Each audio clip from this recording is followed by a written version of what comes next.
Hello, ये GK का 85वां part है और 84 पार्ट हम लोग ख़त्म कर चुके हैं और हम लोगों ने काफ़ी प्रश्न लिए हैं। और प्रश्न से शुरू करते हैं तो देखते हैं ये ग्रुप सी में और पीसीएस में भी ये प्रश्न आता है। ग्रुप सी का है ये प्रश्न।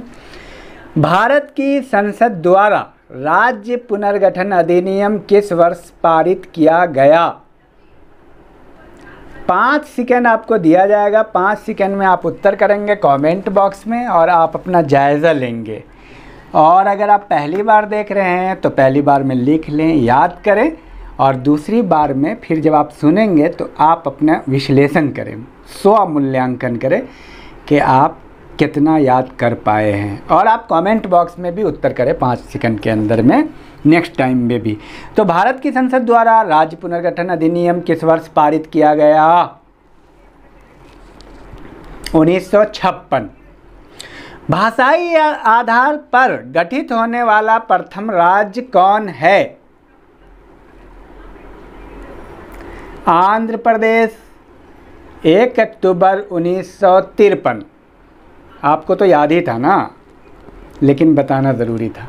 आंध्र प्रदेश 1 अक्टूबर 1953। नेक्स्ट टाइम हम आपसे पूछेंगे प्रथम राज्य कौन है जो भाषाई आधार पर गठित किया गया और वो कब गठित किया गया। इसमें काफ़ी कन्फ्यूज़न होता है। 56 मत कहिएगा, 1953 है। 56 में राज्य पुनर्गठन अधिनियम बना है, राज्य पुनर्गठन आयोग की स्थापना हुई है, लेकिन राज्य बना 1953 में। चलिए, भाषाई आधार पर राज्यों का पुनर्गठन उचित है या अनुचित है, इसकी जांच के लिए संविधान सभा के अध्यक्ष राजेंद्र प्रसाद ने किसकी अध्यक्षता में एक 4 सदस्यीय आयोग का गठन किया? बहुत बेहतरीन प्रश्न है। प्रश्न समझा कि भाषा के आधार पर राज्य का गठन होना चाहिए अथवा नहीं होना चाहिए, इसके लिए एक आयोग का गठन हुआ। किसकी अध्यक्षता में?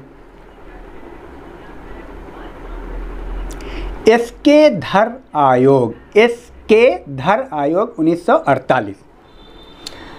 और राज्य पुनर्गठन आयोग के अध्यक्ष कौन थे? 5 सेकेंड में आप उत्तर करेंगे कमेंट बॉक्स में, कौन थे?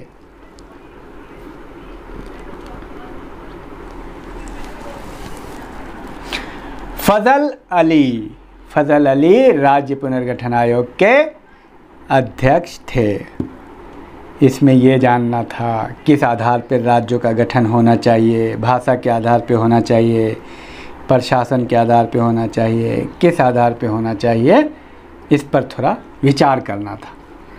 चलिए, राज्य पुनर्गठन आयोग के अन्य सदस्य कौन कौन थे फजल अली के साथ साथ?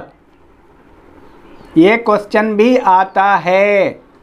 क्वेश्चन आ जाएगा कि राज्य पुनर्गठन आयोग के सदस्य इनमें से कौन नहीं थे।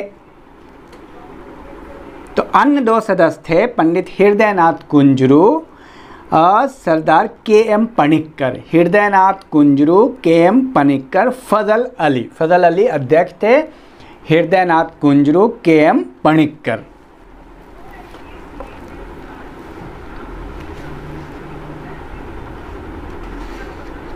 और एक क्वेश्चन आया था कि 2014 में फीफा वर्ल्ड कप का आयोजन कहाँ हुआ? 2014 में फीफा वर्ल्ड कप का आयोजन कहाँ हुआ? तो ब्राज़ील में हुआ। तो 4 साल बाद फिर 18 में कहाँ हुआ? रूस में हुआ। फिर 22 में कहाँ होगा? तो ये आपको करंट में है। तो फीफा वर्ल्ड कप 2022, ये प्रश्न हर एग्ज़ाम में आएगा। फीफा वर्ल्ड कप 2022 कहाँ आयोजन होगा, किस कंट्री में? नेक्स्ट, सन 2011 में एक क्वेश्चन है और अच्छा क्वेश्चन है, फिर आएगा ये। लोकायुक्त बिल पारित करने वाला भारत का कौन सा पहला राज्य है? 2011 में लोकायुक्त बिल पास करने वाला कौन सा भारत का पहला राज्य है? उत्तराखंड। और नेक्स्ट क्वेश्चन देखते, दुल्हस्ती पावर स्टेशन किस नदी पर आधारित है? ये आप जानते हैं। 5 सेकंड में आप उत्तर करें, मुझे भरोसा है आप पे, आप जानते हैं।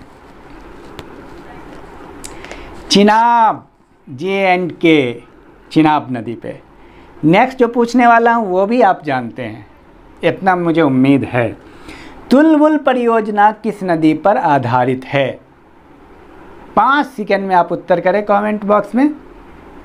झेलम पे है, ये भी जम्मू एंड कश्मीर में है, तो तुलबुल भी झेलम पे है और दुल्हस्ती चिनाब पे है।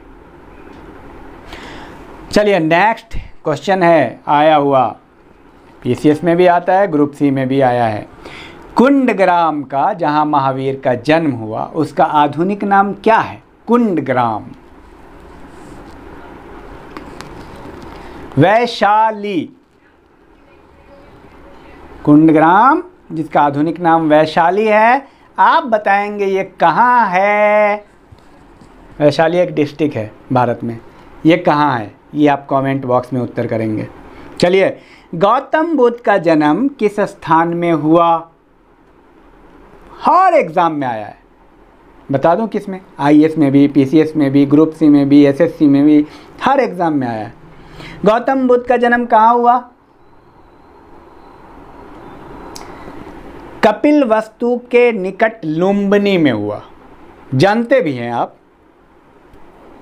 नेक्स्ट, महावीर स्वामी की मृत्यु कब हुई? 72 वर्ष की आयु में 468 ईस्वी पूर्व में बिहार राज्य के पावापुरी में। कहाँ हुई? पावापुरी। कहाँ? ये राजगीर जिले में। राजगीर, राजगिरी का नाम सुना है आपने प्राचीन भारत में? बताइएगा ना, किसकी राजधानी थी राजगीर? किस राजा की राजधानी थी? ये आप बताएंगे, सोचेंगे आप। तो महावीर स्वामी की मृत्यु 72 वर्ष की आयु में 468 ईस्वी पूर्व में राजगीर के पावापुरी में हुई थी। राजगीर डिस्ट्रिक्ट है बिहार में, वहाँ के पावापुरी नामक एक जगह पे हुआ था। राजगीर किसने राजधानी बनाया था? ये आप बताएंगे। गौतम बुद्ध की मृत्यु 80 वर्ष की अवस्था में हुई। महावीर की मृत्यु 72 वर्ष की अवस्था में, गौतम बुद्ध की 80 वर्ष की अवस्था में। 483 ईस्वी पूर्व में कुशीनगरा में, कुशीनारा, देवरिया, उत्तर प्रदेश, देवरिया जिला है, कुशीनारा, उत्तर प्रदेश, कुशीनारा, देवरिया, उत्तर प्रदेश। और उनका हुआ पावापुरी, राजगीर, बिहार। गौतम बुद्ध की मृत्यु 483 ईस्वी पूर्व में हुई, और महावीर की मृत्यु 468 ईस्वी पूर्व में हुई। चलिए आगे बढ़ते हैं। किसने ब्राह्मी लिपि का अर्थ उद्घाटन किया? ये प्रश्न आया है, यानी अर्थ को समझा, पढ़ा। किसने पढ़ा था? मैं जानता हूं कि आप में से बहुत सारे लोग जानते हैं इसको। सही उत्तर आप कमेंट बॉक्स में करें ना फिर। जेम्स प्रिंसेप, NCERT में भी है ये। अशोक के अभिलेख पढ़ने में सबसे पहली सफलता 1837 में जेम्स प्रिंसेप को मिली थी। कब मिली थी ये भी ध्यान रखना, 1837 में। अशोक के शिलालेख की खोज 1750 ईस्वी में फैनथेलर ने की थी। फैनथेलर ने की थी। अशोक के शिलालेख कितने हैं? लिखाया था पिछले दिन, 14 हैं। अशोक के शिलालेख 14 हैं। और 13वें शिलालेख में किस चीज़ का वर्णन है? ये आप कमेंट बॉक्स में करेंगे। ये क्वेश्चन आ चुका है, पिछले वीडियो में हमने लिखाया है आपको। 13वें शिलालेख में किस चीज़ का वर्णन है? और 14 शिलालेख हैं अशोक के। चलिए नेक्स्ट, अशोक के शिलालेखों में किन किन भाषाओं का प्रयोग हुआ है? ब्राह्मी का, खरोष्ठी का, ग्रीक का, आरामाइक का। किस किस का? ब्राह्मी का, खरोष्ठी का, ग्रीक का, आरामाइक का। और ये जान लीजिए कि खरोष्ठी उत्तर पश्चिमी भारत यानी पाकिस्तान, अफ़गानिस्तान में मिला है। अफ़गानिस्तान में भी अशोक का एक शिलालेख मिला, वो आप बताएंगे। और उत्तर पश्चिमी पाकिस्तान में आरामाइक का इस्तेमाल और ग्रीक का इस्तेमाल ये अफ़गानिस्तान में हुआ है स्पेशली। खरोष्टी का इस्तेमाल पश्चिमी पाकिस्तान में हुआ है, उत्तर पश्चिमी पाकिस्तान। ब्राह्मी का भारत में। समझ में आई? ये लोकेशन भी आता है, ध्यान रहे। खरोष्टी का उत्तर पश्चिमी पाकिस्तान, आरामाइक का और ग्रीक का अफ़गानिस्तान एकदम उधर, और ब्राह्मी संपूर्ण भारत। चलिए नेक्स्ट क्वेश्चन लेते हैं। चंदो लेना पड़ेगा। पायरिया होता है, ये क्वेश्चन आया था, किससे होता है पायरिया?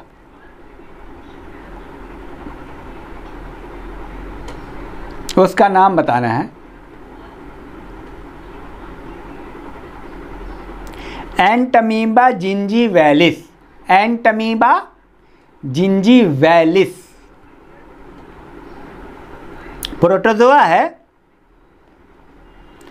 प्रोटोजोआ का मतलब होता है एक यूनिसेलुलर होता है, वो यूनिसेलुलर का मतलब जो एक ही कोशिका का बना होता है।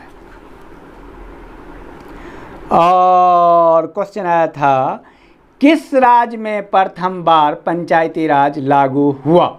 ये आप जानते भी हैं और नहीं जानते हैं तो जान जाएंगे। 5 सेकंड में आप कमेंट बॉक्स में उत्तर करें। पंचायती राज कहाँ लागू हुआ सबसे पहले?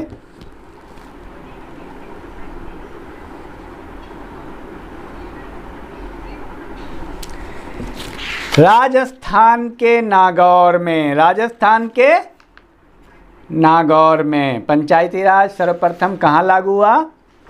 राजस्थान के नागौर में लागू हुआ। और 1-2 क्वेश्चन मैं देख लेता हूँ। बौद्ध मत में पतिमोक्ष से क्या अभिप्राय है? पतिमोक्ष, इसका अर्थ है, ये आया हुआ सवाल है इसलिए आपको याद करना ही है। संघ के नियम को पतिमोक्ष कहते हैं, संघ के नियम। 1984 में भोपाल गैस त्रासदी हुई क्योंकि मिथाइल आइसोसाइनेट ने अमोनिया से रिएक्शन किया। मिथाइल आइसोसाइनेट ने किससे रिएक्शन किया? ये सवाल है। किससे किया? अमोनिया से किया, अमोनिया से रिएक्शन किया मिथाइल आइसोसाइनेट ने। भोपाल गैस त्रासदी 1984 में जो हुई थी उसमें मिथाइल आइसोसाइनेट ने अमोनिया से रिएक्शन किया। नेक्स्ट आया हुआ प्रश्न है, इसमें कोई तब्दीली किया नहीं जा सकता, ये ऐसे ही आपको याद करना। मिथाइल आइसोसाइनेट ने अमोनिया से रिएक्शन किया था। ग्रीन मफलर किस प्रकार के प्रदूषण के विरुद्ध प्रयोग किया जाता है? ग्रीन मफलर जानते हैं आप? वैसे ग्रीन मफलर ध्वनि प्रदूषण से आपने देखा है रोड के दोनों किनारे पेड़ लगी होती है, वो किस लिए लगी होती है? ध्वनि प्रदूषण को रोकने के लिए, ताकि आवाज़ शहर में ना जाए, आवाज़ दोनों तरफ से रुक जाएगी। इसको बोलते हैं ग्रीन मफलर।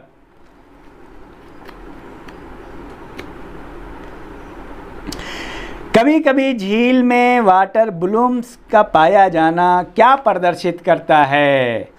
कभी कभी झील में वाटर ब्लूम्स का पाया जाना क्या प्रदर्शित करता है?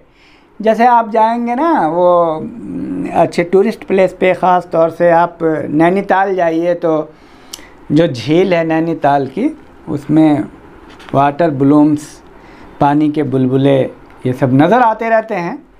इसका क्या अर्थ है?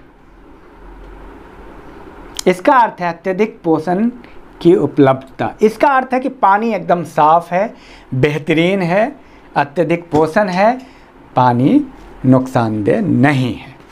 तो चलिए कुल मिलाकर के बहुत अच्छा रहा, काफ़ी अच्छा चल रहा है हम लोगों का।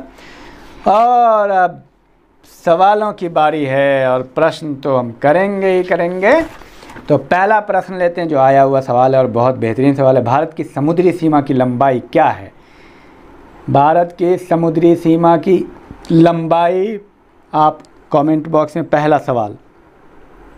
दूसरा सवाल, भारत की स्थल सीमा की लंबाई कितनी है? और तीसरा सवाल, NH7 वाराणसी से कन्याकुमारी तक जाती है, इसकी लंबाई कितनी है? लंबाई आपको लिखनी है। Thank you. हाँ, आपसे एक रिक्वेस्ट है, जो लोग नए हैं सब्सक्राइब कर ले और बेल आइकन प्रेस कर दे ताकि समय से मेरी वीडियो आपको मिल जाए। और आप लोग लाइक, कमेंट, शेयर करें अपने ग्रुप में, दोस्तों के ग्रुप में ज़्यादा से ज़्यादा आप शेयर करें। Thank you.